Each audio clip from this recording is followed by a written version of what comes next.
అలాగే నేలకు ఏమన్నా వరం ఇచ్చారు. కొన్ని చోట్ల ఊసర క్షేత్రాలని ఉంటాయి. అక్కడ అసలు ఏమి తొండలు కూడా గుడ్లు పెట్టవనేటటువంటి ప్రాంతాలు ఊసర క్షేత్రాలంటారు వాటిని. అలాంటి చోట ఏమి మొక్కలు గాని, ఏమి గాని మొలవు అసలు అక్కడ ఎటువంటి పంట రాదు, ఏమీ రాదు. అలాంటి పనికిరాని స్థలాలుంటాయి.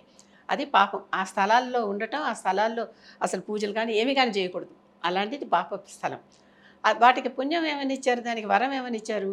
భూమిలో ఎక్కడైనా గుంటలు పెడితే, ఆ గుంటలు వాటంతట అవే పూడుకుపోతాయి కాసేపటి కొన్నాళ్ళకి. అంటే తనంతట తనే పూడ్చుకుపోయేటటువంటిగా అలాంటి పుణ్యం ఇచ్చారు. స్త్రీకి దోషం ఏమిచ్చారు? నెల నెల రజోదర్శనం అయ్యేటటువంటి హ్మ్, దోషం ఇచ్చారు. ప్రతి నెల స్త్రీకి తప్పనిసరిగా రజోదర్శనం అయ్యి రజస్వలవటం ఉంటుందనమాట ఆ సమయంలో ప్రతి నెల. వరం ఏమని ఇచ్చారు? ఇది అయిపోయాక ఆవిడికి తల్లి అయ్యే అర్హతనిచ్చారు. అందుకనే స్త్రీకి మాత్రమే గర్భం వస్తుంది. వేరే వాటికి గర్భం రాదు. గమనించండి.